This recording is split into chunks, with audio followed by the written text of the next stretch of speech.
반갑습니다. 예수는 빛교회입니다. 오늘은 참된 예배자라는 제목으로 시편 50편 1절에서 15절까지의 말씀으로 함께 은혜 나누도록 하겠습니다. 먼저 오늘 본문 말씀 함께 봅니다.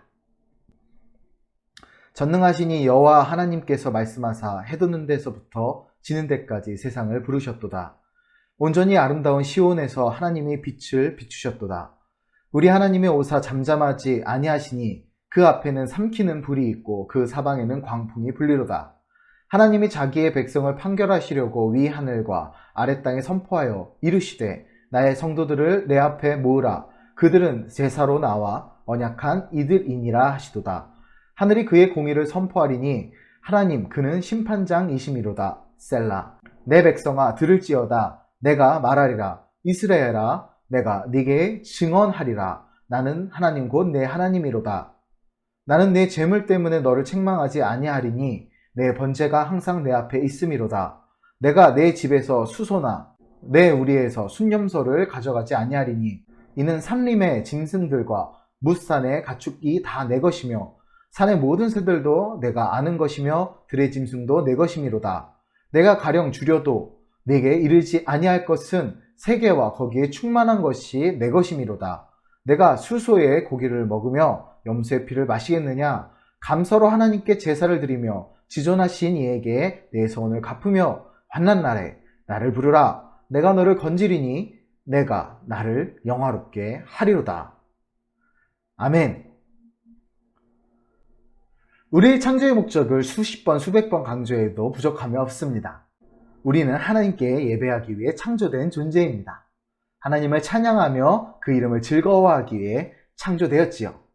웨스터민스터 요리문답 제 첫 번째 문답을 보면 다음과 같습니다. 인간의 제일되며 가장 높은 목적은 무엇인가? 인간의 제일되며 가장 높은 목적은 하나님을 영화롭게 하며 영원토록 그를 온전히 즐거워하는 것이다. 아멘. 바로 이러한 인간의 목적, 창조의 목적에 맞게 오늘 본문인 시편 50편은 예배의 목적과 본질에 대해 말씀하십니다. 시편이란 노래를 통해 우리가 함께 참된 예배자로서 나아가야 할 길을 발견하고 또한 우리가 어떤 예배를 하고 있는지 점검해 보기 원합니다. 하나님이 원하시는 예배 함께 본문을 통해 발견하기 원합니다. 우리는 흔히 예배를 드린다라는 표현을 많이 씁니다. 하지만 이 표현에 대해서 두 가지 견해가 있습니다. 하나는 예배를 드린다라는 견해와 하나는 예배를 하다라는 견해입니다. 먼저 예배를 하다라는 견해는 행위로서의 예배, 곧 예배를 하는 행위에 대한 강조점을 두고 표현하는 것이고 높으신 하나님께 영광을 돌리는 행위, 곧 극존칭을 쓰기 위한 표현입니다. 예배라는 단어 속에 드림이라는 의미가 함유되어 있기 때문에 사실 언어적으로는 예배하다가 더 정확한 표현이라 생각합니다. 그리고 예배 드린다라는 표현은 윤리적으로 부합되는 의미를 담고 있기 때문에 우리가 표현하기에 따라서는 예배 드린다와 예배하다 둘 다 틀린 표현은 아닙니다. 다만 개인적으로는 예배하다라는 표현을 더 선호하고 또 성경에서 개역 개정 성경에서는 예배 드린다 보다는 예배하다라는 표현을 많이 사용합니다. 오늘 본문 시편 50편에서 시인은 전능하신 하나님께서 자기를 예배할 자들을 해 돋는 데서부터 해 지는 데까지 곧 모든 세상에서 부르신다고 선언하십니다. 우리 함께 1절 말씀을 읽어볼까요? 전능하시니 여호와 하나님께서 말씀하사 해 돋는 데서부터 지는 데까지 세상을 부르셨도다. 아멘. 1절 말씀은 공간적, 시간적 모든 경우에서 하나님이 우리를 부르심을 의미합니다. 결국 모든 피조물들은 자기가 어디에 있든지 어떤 시간에 있든지 하나님을 예배할 의무가 있습니다. 하나님의 부름받은 우리는 예배자로 서야 합니다. 시인은 하나님이 나타나심을 표현하면서 빛, 불, 광풍 등으로 표현하는데 이는 시내산에서 언약을 맺으실 때의 모습을 연상시킵니다. 한 번 더 출애굽기 19장 16절에서 19절 말씀을 보겠습니다. 셋째 날 아침에 우레와 번개와 빽빽한 구름이 산 위에 있고 나팔 소리가 매우 크게 들리니 진중에 있는 모든 백성이 다 떨더라. 모세가 하나님을 맞으려고 백성을 거느리고 진에서 나오매 그들이 산 기슭에 서 있는데 시내산의 연기가 자욱하니 여호와께서 불 가운데서 거기 강림하심이라. 그 연기가 옹기 가마 연기같이 떠오르고 온 산이 크게 진동하며 나팔 소리가 점점 커질 때에 모세가 말한즉 하나님이 음성으로 대답하시더라. 아멘. 하나님께 제사 곧 예배하려는 자들을 먼저 하나님이 어떤 분이신지를 알아야 합니다. 하나님은 모든 만물을 창조하신 창조주이시며 이스라엘 택하여 자기 백성 삼으신 언약의 하나님이시며 또한 구원의 하나님이십니다. 먼저 우리 삶의 창조주, 구원자 하나님을 기억하십시오. 하나님께서 오늘 본문 5절에서 나와 언약한 나의 성도들을 모으라 라고 선포하십니다. 4절과 6절에서 보면 자기 백성을 모으시는 하나님은 공의로 판결하시는 분입니다. 이는 오늘 시편 50편의 시인이 맞추려고 하는 주제의 초점이 드러나는 부분입니다. 하나님은 백성과 제사로 언약을 맺으셨습니다. 그러나 하나님은 단순히 제사를 원하시는 것이 아닙니다. 하나님이 진정으로 원하시는 것은 자기 백성에 의해 세상에 공의가 선포되는 것입니다.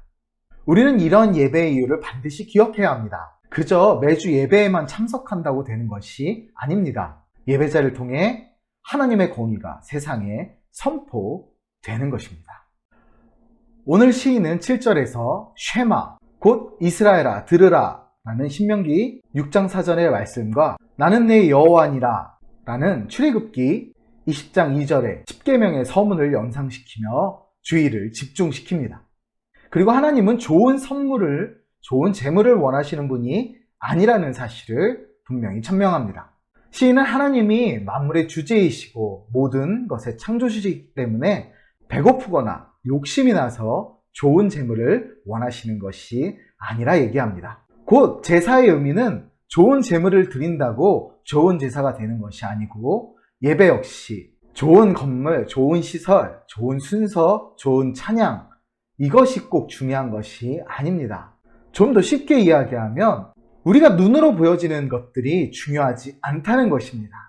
물론 우리 마음속에 우러나는 것들이 간절하고 정성을 다하면 그것들이 나쁠 수는 없겠지요. 그러나 좋은 것을 먼저 만들려는 꾸미는 예배, 재물이 먼저인 예배는 하나님이 기뻐하시는 예배가 되기 어렵습니다. 사실 예배는 하나님이 필요해서 만드신 제도가 아닙니다. 바로 우리들을 위해 만드신 것이 예배입니다. 사람의 삶의 목적이 없다면 어떨까요? 목적 없는 삶만큼 불행하고 어려운 삶은 없습니다. 물론 반대로 목적을 반드시 가져야 하냐? 사람 개인의 목적은 저마다 다를 것이고 그 목적의 유무가 다를 수 있지만 인간이라는 커다란 테두리 안의 목적은 우리가 앞서 서론에서 언급했듯이 하나님을 영화롭게 하며 그 이름을 영원토록 즐거워하는 것입니다.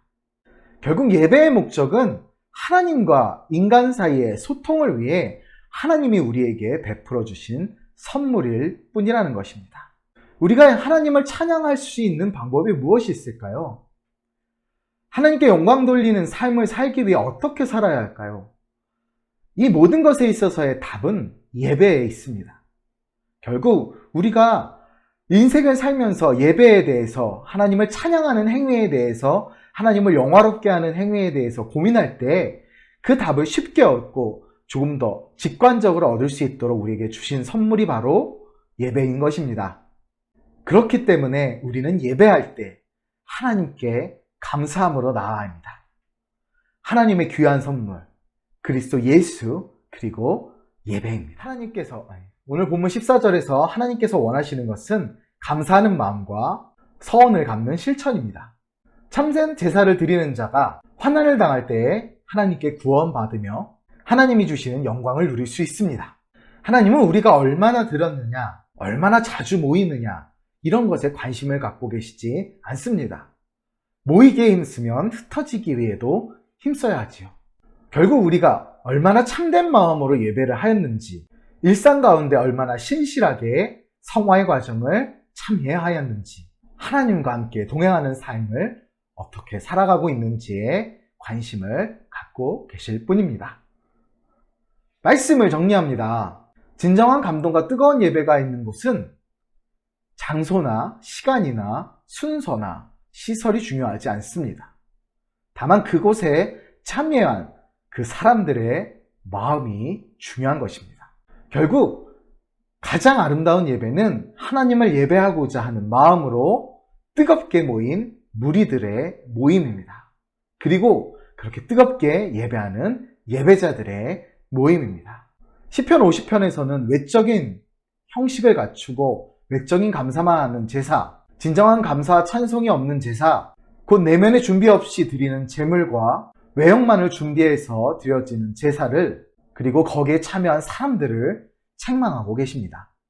온 세상을 창조하셨고 우리를 구속하신 하나님, 우리 하나님은 형식이 아니라 우리의 중심을 보신다는 사실을 기억하기 원합니다. 이 시대 우리가 예상치 못한 어려움 속에 있지만 오히려 외형과 형식을 벗어나 참된 예배자로 승리하며 나아가기를 주님의 이름으로 축복하고 기도합니다. 감사합니다.